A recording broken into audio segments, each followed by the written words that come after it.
Welcome to the end. So, the Nerfs hit this week, Eddie. Yes, they did. So, I think it's about time we talk about the Nerfs. After you, my good man. After me? Okay, fine. I'll talk about all the Nerfs, then you can talk about all the Nerfs. Or I can just talk about all the Nerfs just in the recording. Ha! There. Go. Watch me control the recording equipment. Anyway, well, Shaman kind of got hit a little bit. They kind of hit the primary two classes. But, yeah, the first nerf is Rockbiter Weapon. The original card was, it was a 1-mana spell. It said give a friendly player +3 attack this turn. The nerf, the change, makes a 2-mana spell instead, which actually puts it more in line with what we've seen from Blizzard regarding these basic removal spells. So yeah, it's not that out of line. I think it falls right along with what we've seen before from Blizzard and what we're kind of seeing as a theme. Also, to be honest, when it comes to the late game combos, this really doesn't change much. It's just going to change your ability to play on turn 1, and let's be honest, you really don't need to play this on turn 1. If you're going to use it as a removal spell, turn 2 is about at the sweet spot about when you want to play it anyway. So yeah, it's a good nerf. I don't think it's going to really change much of anything. Maybe make the combo just a little bit harder to pull off, but not too much. So yeah, it's not too bad. Yeah, now with your double Rockbiter and Doomhammer, you had to wait till turn 9 to get that lethal combo off. Oh no, what devil shall we do? But I joke with that part, but if anything, agreed on the change of giving a friendly character +3 attack for 2 mana. Okay, the next change, which actually to me is kind of a big one, but it's also, I think, understandable. It's Tuskarr Totemic. Tuskarr Totemic's a 3-cost, 3/2 Shaman minion that with the battle cry originally of summon any totem. That was changed to a battle cry of summon a random basic totem. So it basically went from summoning any kind of random totem to just summoning one of the basics. This actually falls more in line to what we saw Blizzard start to do with the totem decks in Karazhan with Wicked Witch Doctor. So I mean, it's understandable for totem decks. It's not really going to do anything with the power level of that card. I think the only thing that really annoys me comes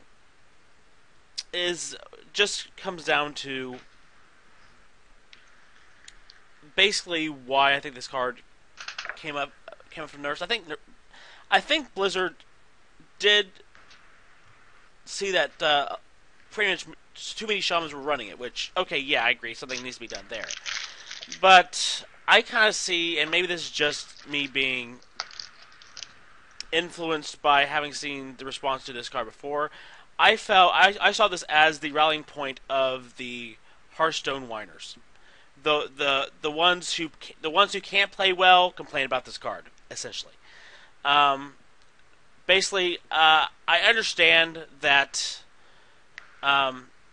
seeing a totem golem or a flame tongue totem drop can be kind of imposing, but really by the time that Tuskarr Totemic drops, you really should have quite a few removal options at your disposal, whether that's via minions or via spell. And you can talk about loss of tempo, but let's be honest, people, that's why you have those cards, to basically make those decisions. And when you're going to use removal spells, you're using removal spells to basically take care of threats that you really don't want to waste minions on.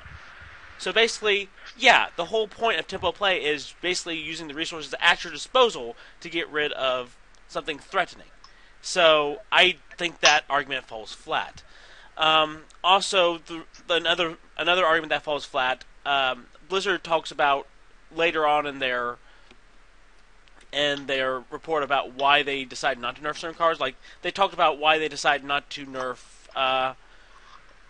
Totem Golem, and the reasoning being that the Grand Tournament set is getting ready to rotate out, so they saw no reason to nerf it. But hello, guys, Tuskarr Totemic is from the exact same freaking set, so I'm really not getting this disconnect here, you know. And I don't think Tuskarr Totemic was that big of an offender to basically kind of do a complete 180. I think this is just an instance of Blizzard giving in, and I might be completely wrong. In fact, I probably am completely wrong, and this is just me going on about it. But I really do see this, along with Yogg-Saron, as a bunch of crybabies crying about something that actually is not that big of a problem. People have been playing around this card for quite a long time, and this set is getting ready to what? Rotate out about 4 to 5 months? I would say more along the lines of 6 to 7, maybe. Okay. 6 at the upper length. I mean, we're pretty much getting near the end of this card's life cycle, that I'm really wondering why this could change, why this was a big deal to be changed now. I think, for me as a Totem player, the only thing that makes me not like this change is that I am losing some utility for my deck later down the line, especially when I move for Wild. But in the long run, this really doesn't change much for me, so I'm not that upset, and it does kind of fit in, like I said, with what Blizzard has been doing with the card. But I'm just thinking that, given the timing, I just think this is a horrible change given the timing. I think that I'm not entirely sure I can trust Blizzard's reason for the change 100%, because again, when we look back at things like a lot of the things Blizzard has been saying over the past few months, Blizzard has been giving in a lot more to a very volatile community, which actually does not represent most of their player base. And I just see this as the perfect example of that. But that's just me. We can get more into that when we get into some other cards. But, yeah. Alright, so I'm going to come in and I'm going to be the other side to this argument of why I didn't exactly enjoy Tuskarr Totemic. Now, it's not a fact of a matter of having the ability to be able to remove whatever Tuskarr threw down. It's the ideal that when this thing, like, it hits the field, I'm going to drop it down, and then you hear from a Totem Golem, or you hear that instinctive swing from Flame Tongue Totem, or you see the Manatee Totem pop up. Those were the 3 big minions, and you groaned at each of them. Now, while you can say, sure, at least I should have the ability to effectively clear the board, or at least clear that problem and clear that complication. You've seen it personally, and I've seen it, to where when it comes to your deck, sometimes you don't have the immediate answer on hand. So, being able to handle or take care of this and rectify the situation isn't exactly available. So you have to pray to the top decking gods that you can pull that answer you need right then and there. Otherwise, the tempo swing immediately goes into your opponent's favor. Now, if anything, when it comes to the nerfs that Shaman has received, I am completely and utterly okay with them, because if anything, it defangs this top-level boosted animal that Shaman has become. Now, was it this powerful pre-Whispers of the Old Gods? Not exactly. But it also, within the Whispers of the Old Gods, received a 4-mana 7/7 that really gives it some oomph. And, well, that didn't get touched either. But I digress. And if anything, it having the basic totem drop now gives Shaman players more apt to being able to get one of the two basic totems that they would want going forward. That, of course, being the Spell-Tide totem or the Taunt totem. And, of course, it does have synergy as well within totem decks to be able to where you can like tap it with your Thunderbluff Valiant and things like that. But that is all I've got to say on that. Yeah, like I said, I'm not completely agreeing with the argument that, you know, it should be nerfed just because I don't have the answers right now. Because, let's be honest, if we're going to go down that route, there's a lot of things that should be nerfed because you want to take a lot of control. Let's just say it. The deck gods give and the deck gods take away. You should not nerf cards just based on that. I mean, I get where you're coming from, but I'm still of the opinion, most of the time I saw Tuskarr Totemic drop, and I always found a way to kind of remove the problem, or I'm like, I can find a way to remove a problem in the next turn or so. I normally was not that concerned or worried, unless Shaman just started building up the next turn. But by that point, I think if Tuskarr Totemic dropped, I was pretty much so far out of the running, it really didn't matter. But I think that a lot of people, I really do think a lot of people have been overplaying how big a problem Tuskarr Totemic was. I actually just watched a video by Disguised Toast within a couple days ago, where he was talking about, he basically did statistics, and he basically pointed out, talk about like if any of the non-basics dropped, there was above 50% chance that the Shaman player would go on to win the game. But I think that approach was flawed, because that's essentially saying that it was all because of Tuskarr Totemic, and not because of the other 29 to 28 cards in the Shaman deck. And Shamans are just very powerful at this point. So just saying, you know, it's all because of Tuskarr Totemic, and dropping a non-basic totem, let's be honest, I think everybody knows deep down that those statistics are flawed. Because there's going to be a whole lot of other factors that go into them having an above 50% win rate. And when you basically throw in the other totems together, you're basically hitting about 50% every single time as far as whether you're going to win or lose with Tuskarr, so I think it kind of evens out. There's only like a 3 out of 7 chance that you're going to get one of the non-basic totems. And if we divide 3 by 7, you're only getting a 43%. So that's under 50, but not by much, but it's just like, I mean,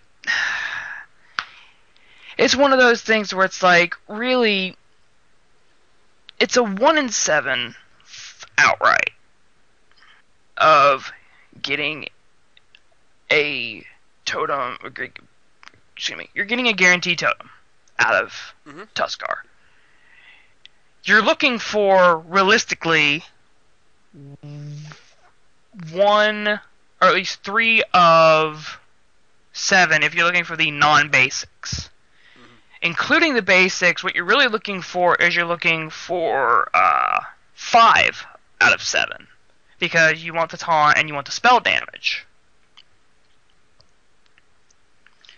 So, with that in mind, you potentially you have a 72% chance of getting a totem you really want. But, in reality, it's a 43% chance of getting the totem you want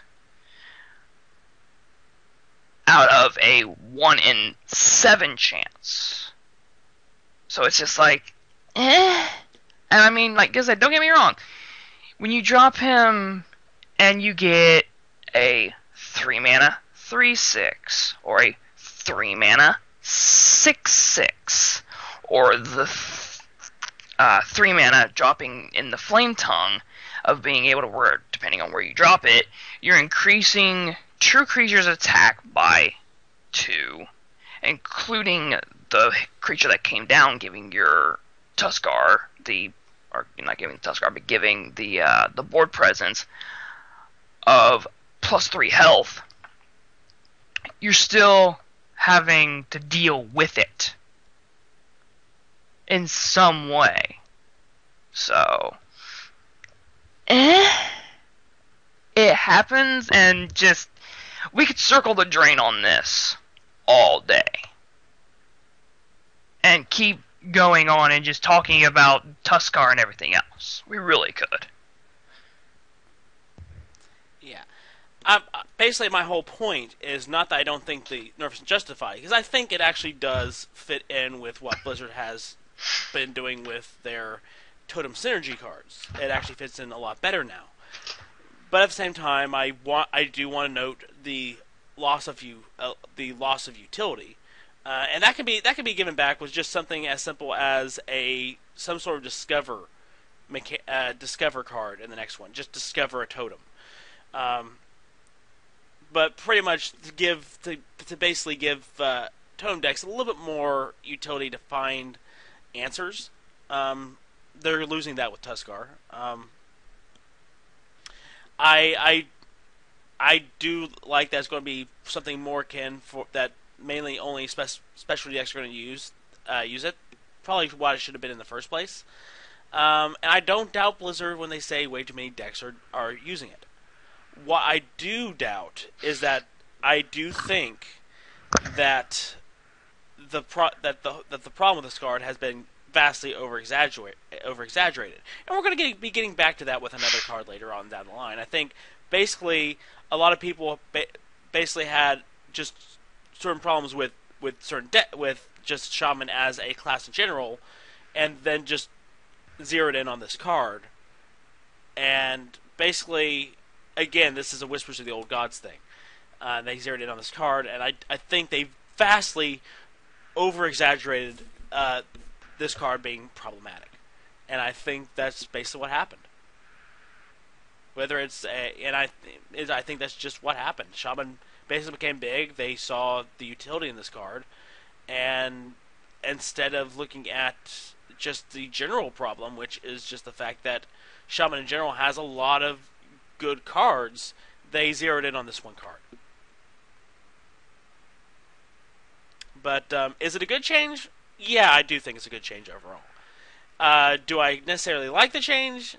Not really. I just don't understand the timing of it. There's a lot about this, the timing and everything regarding this change. I just don't understand. I'm not sure overall if it's an issue of Blizzard giving in to the whiners in the Hearthstone community, which, to be honest, Eddie, we both know that they are overpowering in the Hearthstone community, and we've seen this time and time again.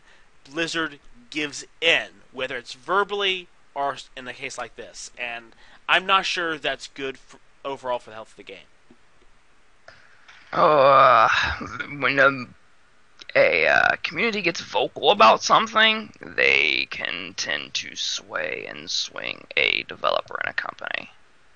I've seen it happen not only just with Hearthstone, but just other communities in general. So Yeah. it's like it's not the first time. Yeah, here's my thing. If basically my concern is if they listen too much to these voices, there are so many threads talking about nerf this card, nerf that card. They would nerf everything. Just hit it with a big old nuke and the game's over. And that's my concern. They need to have more faith in what they've done. And if it's a fact of the matter, they just sat down and took a good long look at the card for X and X reason, fine. But if it's a point of view that hey, there's a bunch of people complaining about this card, then we have a problem. Especially since most of the time the people who can't play around this card, I honestly think, don't know how to play around cards in general. But let's just move on. Yeah, because like I said, we're circling the drain at this point. And we're getting into some other deeper matters we can cover at length. Okay, the next one's Call of the Wild. It's an 8-cost hunter spell that has you summon all 3 animal companions. They've increased the card to 9 cost, which I think, yeah, it's a reasonable change. We could basically talk about basic game theory as far as how you price cards in a competitive card game. Normally, with a card, when you have a card, I think that summons multiples of certain cards that cost X, like the animal companions. Let's say they cost 3 apiece. You basically have 3 options, all of which are viable in different ways. You can either cost them like 1 below, you can cost them about even, or you can cost them about 1 above to basically justify it. So I think this card is justifiable anywhere from an 8 cost or a 10 cost. I thought it was reasonable when it was an 8 cost, and I typically work off of the deck building theorem that normally, and this is another thing we can talk about, because I think it is a problem I've seen in Hearthstone. Everybody just, and this is, I think the problem was, I think Blizzard totally intended for this card to originally just be where you run one of this card. And the problem is that there's a mindset in Hearthstone of, for the most part, except for like legendaries or something, you run doubles of everything. I don't get it. Because some cards, yeah, you want to run doubles of because they are essential to your deck. But other cards, I think, should be one-off cards. And I think especially when you start hitting like the 6 or 7 cost or above, unless those cards are really, really, really essential or whatever, you should be running one-offs of those cards to kind of allow your deck a little bit more breathing room. I think it allows for more deck creativity and a lot of deck strength. I think Call of the Wild should have been a late-game finisher that you run a one-off of, but that you don't rely on. And I think that it was perfectly priced at an 8 cost. I think it's still perfectly priced at a 9 cost. And because of the way that Hearthstone decks are being built in the community, which again I don't get, we can talk about that at a later time. I don't think changing it to a 9 cost is going to change the fact that people are going to run doubles of this card in their deck because they have it in their head that they have to run doubles of it in the deck. So I don't think it's going to change much of anything. We're just going to see this combo hit later in the game. Yes. Well, see, the thing there that we have is that when it comes to good cards, like we'll take, of course, Rockbiter.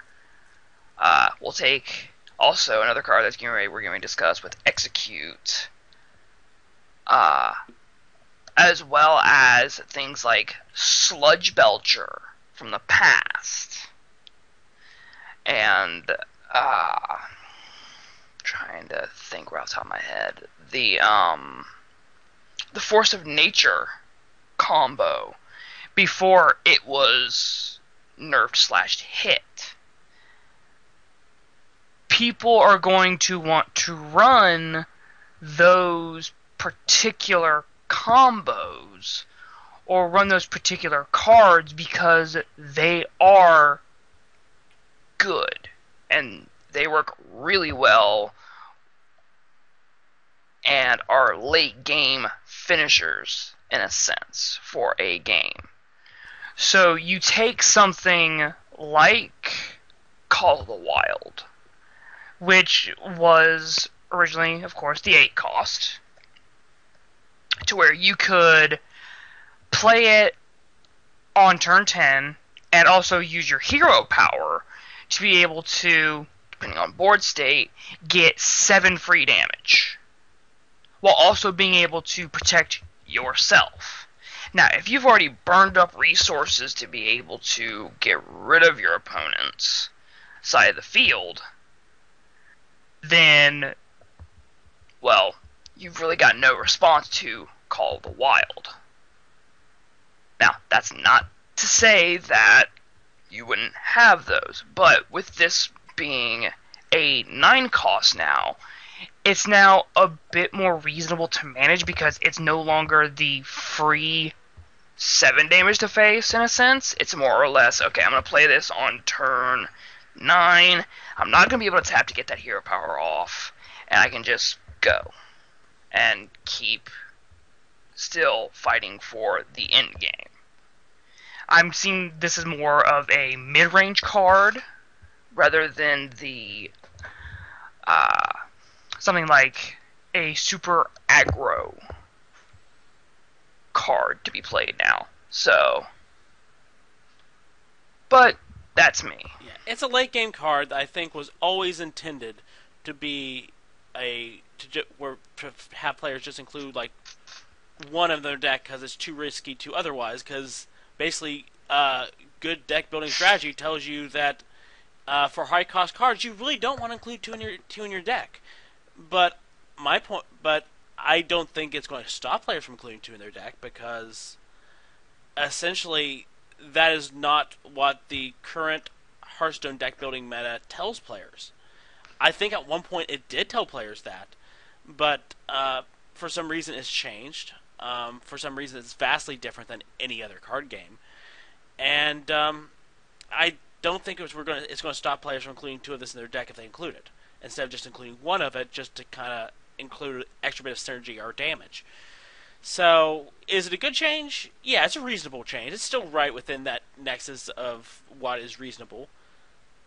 But I'm not sure how much it's really going to change the inclusion of this card in the meta. That's just me. I'm ready to see more or less what it's going to bring at the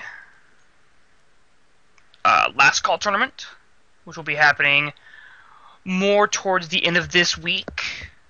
So I'm really, really ready to see what's going to happen there, to see how things have shifted and changed. Okay, let's move on to our next card. Executes a 1-mana warrior spell that says destroy a damaged enemy minion. The change has basically been an increase from 1 mana to 2 mana. Yeah, like I was saying with Rockbiter Weapon, this is actually right within what we've seen Blizzard do with all of these basic control spells and all of the classes. So yeah, this is right in line with what I expect to see. And let's be honest, it's really not going to make too much of a difference as far as how you're going to use execute. I think less people are going to spam it now. But yeah, as far as a basic control of damage something and then use it, it's low cost. It's pretty much the right cost. I think it's still a very reliable control spell for Warrior. Yeah. It's still your 2-cost, easy, viable weapon that can... Or not weapon, excuse me. It's a weapon you can have in your back pocket, in a sense, to be able to still get rid of those big, beefy minions on your opponent's side of the field where you just have to immediately go, no, you cannot have that. That is something I don't want to see on your side of the field and have to deal with. No, you're not. And really, if anything, this also helps out a lot of those other decks going down the line that within the early game you wanted to at least have a better shot at kind of getting a foothold in the game. So something like Dragon Priest or one of those decks that relies on the early game, to where at least you can get a somewhat foothold, to where it's like, okay, I've got a fighting chance here, rather than just, alright, I play this and it's gone. Alright, so I play this and it's gone. So you just... It going to 2, completely fair, completely reasonable. Okay, next, Warrior again. Charge. It was a 3-cost Warrior spell that says give a friendly minion +2 attack and charge. It's now been changed to a 1-mana spell that says give a friendly minion charge. It can't attack heroes this turn. This pretty much targets the working combo, which is funny that it just recently cropped up, because it should have been possible since the very beginning of the game. But yeah, basically with this change, it now costs less, of course, but the charge minion can't attack the hero, so it's going to have to basically be used to attack minions as a control option. Also, it's not going to get the +2 attack. I mean, this is reasonable. I think if this is what you want to see if you're going to do a charge deck, this kind of falls more in line with kind of what you want. Yeah, it sucks I can't attack the hero, but who cares? Depending on how you use it, this could be very interesting. We could actually see some very interesting combos arise from this. So I think this is going to be a card to watch out for. Oh yeah. Especially given the fact that Blizzard had previously stated that the Warlock card Dreadsteed was given to Warlock specifically because of the fact that before the nerf of Warsong Commander, the charge with it was just, you could take it and just keep running into other minions and just constantly keep resummoning this Death Rattle creature. Now we're seeing the difference in changing of charge. I would say mainly because of the ability from the Worgen OTK combo, but that's me having a bit of a bias to where annoyed because, oh, look at me, I'm at full and now I'm dead. I have no way to fix that, but that's, again, potentially me having a bias this time of being annoyed to where not being able to rectify a situation to where I just go from full to dead in one go in one burst. So I do like the change to charge, and what I'm really looking forward to seeing is, okay, maybe this brings about a future of something different, something that changes, like the ideal of you can give Sylvanas charge for a lot cheaper now and just snag a minion. Or you can go along the lines of giving, like, trying to figure out another card to kind of like throw in here that goes, here, have charge, buddy, and just smack that thing and kill it, in a sense. Grim Patron? Hey, there you go, thank you. That actually... Punch! Everybody get in here. Oh, look at that, there's another one. Woo! And runs away. So, yeah. Okay. Next one. Abusive Sergeant. It was a 1-cost 2-1 with the Battle Cry. Give a minion +2 attack this turn. They've now changed it so it only has 1 attack. Yeah, this is more in line. It makes a lot of sense because basically the utility of this minion should be the Battle Cry, not the attack. So for those who were just trying to use it as it's big, it's beefy, plus it has Battle Cry, yeah, they're going to shy away from it. But for those who are who wanted it just for the Battle Cry anyway, it's pretty much in the situation that Knife Juggler was. You know, they kept it from being overpowered as far as attack goes, but if you're using it for the utility in the first place, you're still going to use this card. It just makes it so that everybody's not just using it because, hey, it's big and beefy and it does this. Now you're only going to use it only if you want to use the effect, which I'm all for. Now my whole thing of why wasn't this changed before? Because it's just my whole thing of I still haven't gotten over how they just destroyed Leper Gnome and the Leper Gnome synergies that had appeared before Eddie. And Blizzard makes a big deal about the 1-drop 2-1s, and yet they keep on printing them. I understand this one was the perfect one that should have been nerfed because of the effect. Leper Gnome, not so much. Pretty much, you need solid 1-drops. The idea is just give us options as far as solid 1-drops. And for me, I'm a big proponent of having having some 1-drops always in your deck, so that you have a good early game, and those 1-drops can also circle back around later on. Yeah, I think this is a good change. It's a change that should have been made earlier, and it's a change that probably should have been made instead of the one they made way back at the beginning of Standard. But better late than never, and this card is still going to see play, just not by everyone. I'm still sitting here going, okay, yeah, the Battle Cry was the original use and intend for it. And then I take a look at Leper Gnome again, and I just go, wait a minute, why weren't you nerfed alongside that thing? Because that thing got butchered early on, and yet you're still here at your 2. What is going on with you?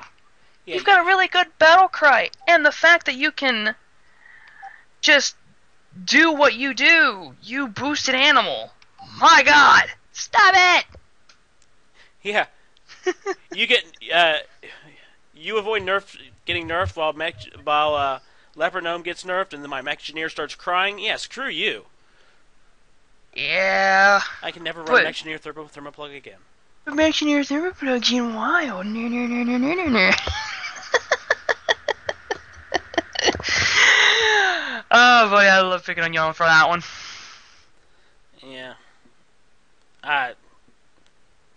And let's not even get into the fact that their reasoning for nerfing Leper Gnome, and then they give Hunter another 2/1 that does the exact same thing. Fire Bat. Where's me Fiery Bat? Don't start complaining about 1 cost 2 1s, and then start just developing 1 cost 2 1s, or in the case of Druid, a 1 cost 2 2. Blizzard, make up your freaking mind here. But enough solved. Oh, let's get on to this last one. Yogg-Saron Hope's End. For those of you who aren't aware, Yogg-Saron is a 10-cost legendary minion with that's 7/5 with Battle Cry. Cast a random spell for each spell that you've cast this game. Target chosen randomly. The only change to this card is now that if Yogg is destroyed, silenced, which actually that doesn't make sense, transformed or returned to its owner's hand, the effects stop. Basically stops casting spells, where before it didn't. Again, along with Tuskarr Totemic, this is the everybody whines and cries and basically puts a target on its back when actually it wasn't a big deal, and I think Eddie and I are going to talk about this at some point. But here's my biggest gripe for this, because to be fair, I actually thought that the Battle Cry probably would have done something like this originally when it was released, to basically give it a little bit more risk-reward, but whatever. So, I mean, it's not going to really change anything, and Eddie, as we all know, Yogg has a mind of its own. Yogg will affect your entire deck. You get rid of Yogg in your random deck, and Yogg will punish your random deck. Yogg knows all, Yogg sees all. You do not take Yogg off. But let me just read this, because this is wrong on so many levels from a card design standpoint. We felt like seeing Yogg in tournaments was not where we originally hoped it would end up. Yogg should be for players who want to have a lot of fun, but maybe not the card you see frequently in high-level tournaments. Here's where I have my problem. Because if you are creating cards for a competitive card game, then when you're creating a card, you should be creating it from the perspective that someone somewhere is going to use this competitively in a deck. So coming back later and say, oh, we never meant for this card to be used competitively, then why did you create the card? The whole purpose of creating cards in a competitive card game is that it's going to be used somewhere competitively. You can't have it both ways, guys. Yeah, I can see you going, well, most people are going to play for fun. And yeah, people are going to be playing this for fun. But then freaking out when you actually see it be used competitively in a competitive card game, but not say that you want it to be used competitively, something's not clicking here, guys. You're obviously not doing your job somewhere. It must have been designed somewhere that it could be used competitively. So it shouldn't be a shock when people are. Come on, guys. Did you not think so many people would realize the possible utility for certain cards? I mean, this is basically my whole point. It's not really syncing up. Yeah, maybe it's a shock that so many people were using it, but, you know, I think, again, the target got drawn on this card because, basically, and Kibler said it right off the bat when he was talking about Yogg-Saron. It's not Yogg-Saron that's the problem. Yogg-Saron doesn't really change the game state too often. I think people were using him not as it she should be intended. Yes, but come on, guys, blaming it that Yogg-Saron decided games. It's a piece of that's a bunch of garbage, and you know it. Is Yogg-Saron's change reasonable? A little bit, yes. I do kind of like the craziness of prior Yogg, but Yogg has a mind of its own. Yogg is still it's going to add a little bit risk reward. But I think in the long run, really, shouldn't be changing the utility of why you decide to use Yogg in the first place. But again, this makes me just look and question the mindset that Blizzard is approaching card design and card nerfs from, and that just has me worried about the potential future. We're going to talk about other stuff later, but I want Eddie to get in before we kind of close this up. For Yogg, it's more or less. With him, he is a board control old god. So, you drop him. Now, could he drop that Purify on himself and silence himself? There's a good chance to where it's just he cuts himself off right from the get-go, which is a bit weird, but at the same time, it's like, okay.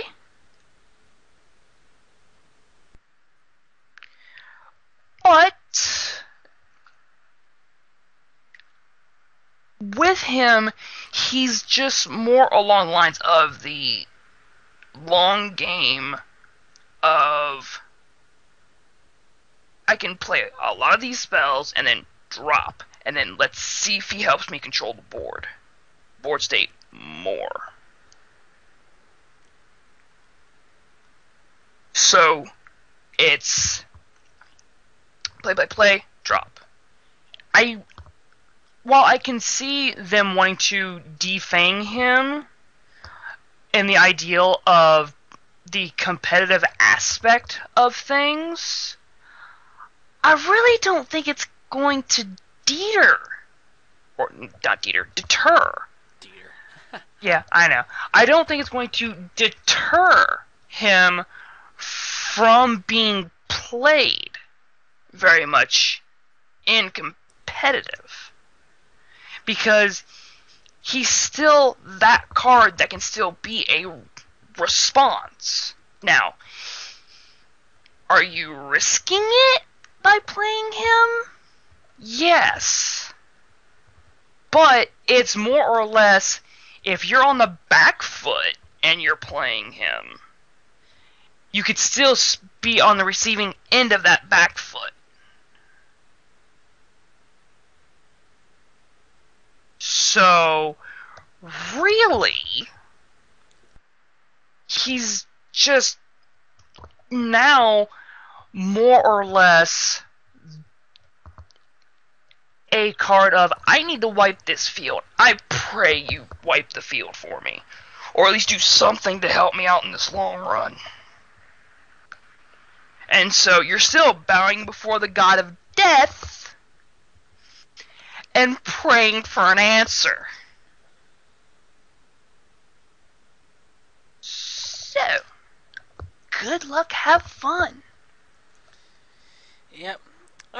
Overall, I think a lot of these nerfs were understandable.